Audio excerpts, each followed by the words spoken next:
real quickly about book drives. I just hosted a very successful one and we were super blessed with lots of involvement and raised about $3,072. And so I just want to share a few things I learned, maybe some tips or things for you to try for your next one or your first one. This was actually my first book drive, and so I feel like I learned a lot.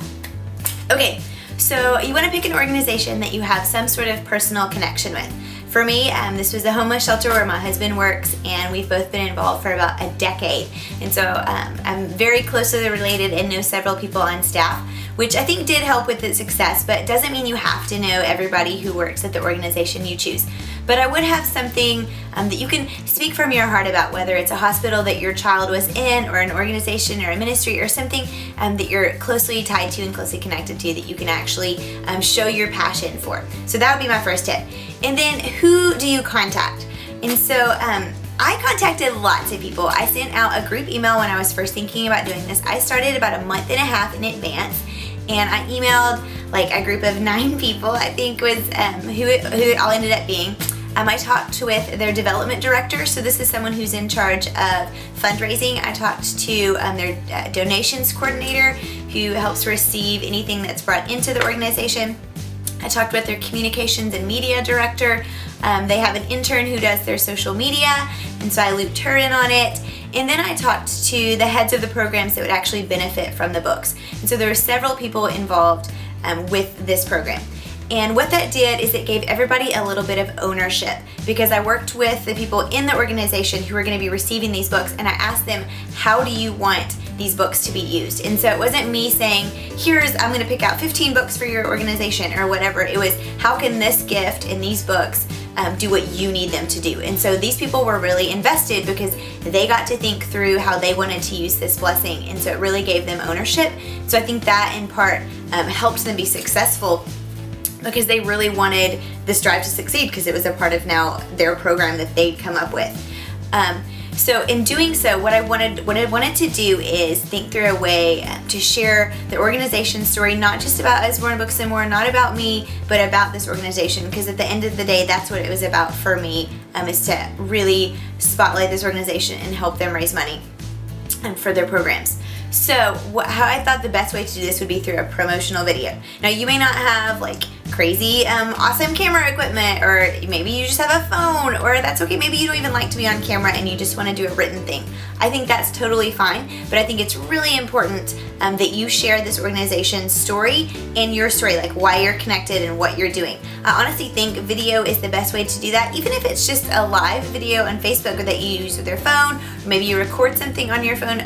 Camera phones are amazing these days. So I did have like a Canon and a tripod camera, so I think that helped a little bit, but it's definitely not necessary. There's lots of things, lots of apps and programs that you can do without having like ridiculous equipment. One thing I did as I was planning for my promotional video, I kind of thought through what I wanted it to look like, who I wanted to talk to, and the message that I wanted them to share before just going in. And so I wrote out actually lots of questions that I was going to be interviewing these people with, and I emailed them a couple of days in advance. And so for the program directors, I asked them, things like, how are these books going to benefit your clients? I had them tell me about their clients, because I'm assuming that nobody knows anything about this organization. And so I wanted people who saw my promotional video, who had no idea, to have a quick glance at what this organization was, what our drive would do for them, and how they could be a part. So I kind of broke it down into 3 parts.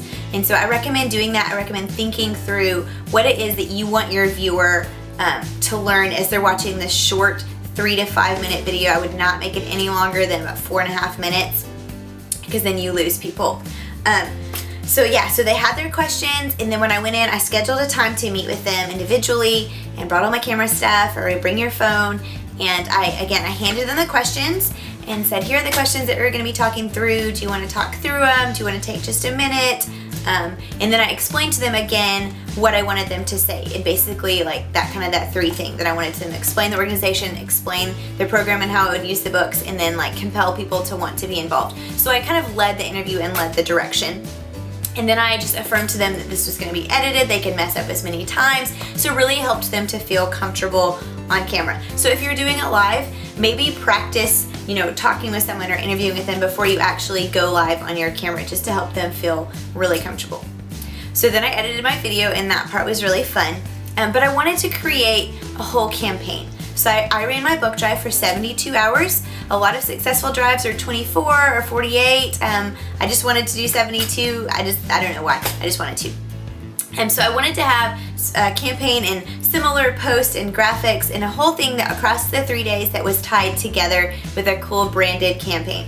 And so you could create graphics through Canva. I use Photoshop. There's lots of apps and online programs, PicMonkey, that you could create your graphics for. But I would encourage you to come up with a theme or an overarching kind of idea. So mine was books change everything, and that was my hashtag. And so that way anything that I posted, people could click that hashtag and they could see all the posts and all the videos and all of that type of stuff that was involved with our book drive. So I encourage you to create some cohesion. It also helps with like a common color scheme, whether that's the UBAM branded colors or something completely different.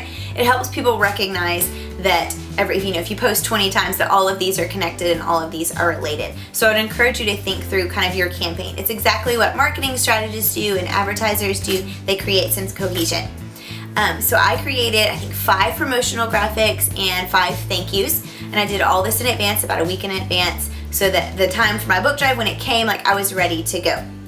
Another thing I did before all of our posts started going up is create a press release type email for our organization. And so I sent them an email that was like, hey guys, our book drive is starting in 48 hours. I'm so excited, thank you so much for being a part. Thank you for your involvement and your ownership. And then I wrote out about 5 different social media posts, like pre-typed up things that they could just easily copy and paste. Because I know that they're a busy organization and this drive is not on the top of their priority list, but it is important to them. I also attached those social media graphics, a link to where they could donate, and a link to our video on YouTube. So that way they had all the tools that they needed to be able to help brand and help spread the word. And then I ask you if you have any questions or if you want me to do something specific so that you can reach your networks and your audiences, please let me know. And I really encourage them to post it on social media, to contact their friends, and reiterated how much their being involved would really help ultimately them and their organization. So that's all the stuff I did beforehand. Okay, let's talk about what to do after all that initial stuff is done. So it's drive week, what now? What I did was I went ahead and pre-planned all the posts that I was going to share on social media for the next 72 hours. I had 3 to 4 posts a day, a morning, 7 or 8 a.m., and a lunchtime, so when people are checking their phones at lunch break, and then an evening, and then sometimes a late evening, like a 9 o'clock or 10 o'clock post. And I always use my hashtag. But I went and looked up and did some research on statistics. So the organization I did is a homeless shelter. So I did research on literacy and poverty rates, and prison rates. And so just things that related to the people that are in that organization and how books would actually impact them. And so I wanted to show people, and I wanted people to understand that access to books is not a universal right or blessing, and these kids do not have books. And so I really wanted to get that across, and that literacy really matters. I think we're in our bubble so often, and so I wanted to kind of pop that bubble for people as they were scrolling through social media. I kept my post to about 3 sentences because people don't read long paragraphs, so keep them short. Look at your followers and decide when they're most active. So for me, like the times were about 7:55, 11:15, about 7:30 to 8, and then again at about 9 or 10. And so kind of look at your feed, when do people comment most, and that's when you should post your images. Again, use your hashtag that creates and ties everything together. And then another thing I did was a little bit before, like a day before, and during the drive, I contacted friends and family. I called my mom and dad. I texted my best friends, and I told everybody, hey guys, I'm doing this. This is an organization that's really close to my husband and I's heart, and they, have been hearing me talk about Usborne Books, and they've heard me talk about this organization, and so I just asked them to be a part, and I made sure they knew that $5 or $10, I knew that they knew that stuff mattered, that even small donations were a big impact. And I made some posts about that too. I told specifically what $10 bought or what $50 would buy. So put a number amount and let people see what it is that they're actually giving and what it does for that organization. And then I checked back in on my organization about 24 hours into the drive. I sent that initial email to all those people, and so I responded to everybody and just told them about my enthusiasm, how much money we'd raised so far. I shared a few more post ideas and just asked them to continue connecting with their networks. And Also to send it out to anyone else that hadn't maybe heard about it or posted it yet. And then I asked them if they needed anything else from me, or another wording, another graphic, something like that. And I had a few people respond with they wanted a thank you graphic or something like that. Then after it was over, I sent personal thank you emails to everybody who donated. I used the UCaring site in setting everything up. And so there's a super easy way to just click send a thank you email, and you can type whatever your message is that you want. So I think those are a few things that made our drive successful, and we'll talk technicalities here in a second. Okay, let's talk all the nitty-gritty little details of setting up a book drive. So I did mine through UCaring. This is a donation site. They take a really small percentage. I thought it was super fair, but it just makes it look really professional and secure for your donors. They can donate through a credit card, debit card, or their bank account. Super easy, user-friendly. You can upload pictures and videos, and they give you your own little link that you can post in your social media post. So that works. They collect all the donations for you, and then they actually send it to your bank account. You do have to link a bank account or you can't accept donations. So be sure and do that as you're setting it all up. But at the end, when you have all your donations, they'll send it to your bank account, and then that money is in your account and you're done with UCaring, except for sending those thank yous, which we already talked about. And then you're ready to go order the books in Order Pro. I'm assuming that you've already talked to the organization and figured out what all you're ordering, but just technically a few things in Order Pro. As you're setting it up, you'll want to have the tax ID for your organization, and then if they're a 501c3, you'll want to have that 501c3 tax form. This will help them to not have to pay taxes on any of these, and it'll ship for free if your order is over $250. So as you're setting it all up, you'll enter their organizational information. Then there's a little place for you to upload the picture of that form. Be sure and upload it. But you want to check that it ships to consultant if that organization is within like a reasonable driving distance. So my organization's about 4 minutes from our house, and so I want them to ship to me so that I can make sure everything is right. If I want to like package things differently, and so that I can be the one that delivers these books, and I want to take pictures and all of that fun thing. So you want to enjoy that moment, and you want to be there as the face of Usborne Books and More, not just a box. So check that it ships to consultant.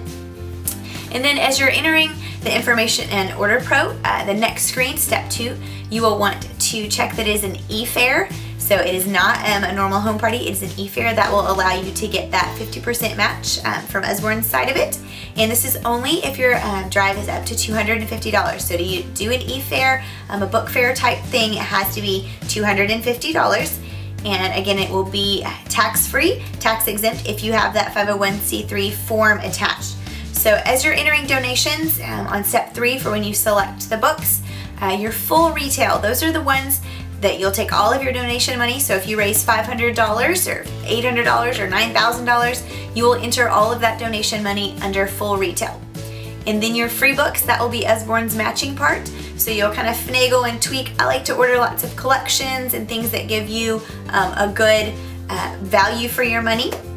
And then you'll just want to double check as you're kind of verifying and summarizing and all that stuff that you've entered your information correctly, that it's shipping to you, the consultant. Then you'll hit submit and you're good to go, and you can go have a wonderful time blessing your organization with their books. So good luck, and thanks for giving away the wonderful gift of reading.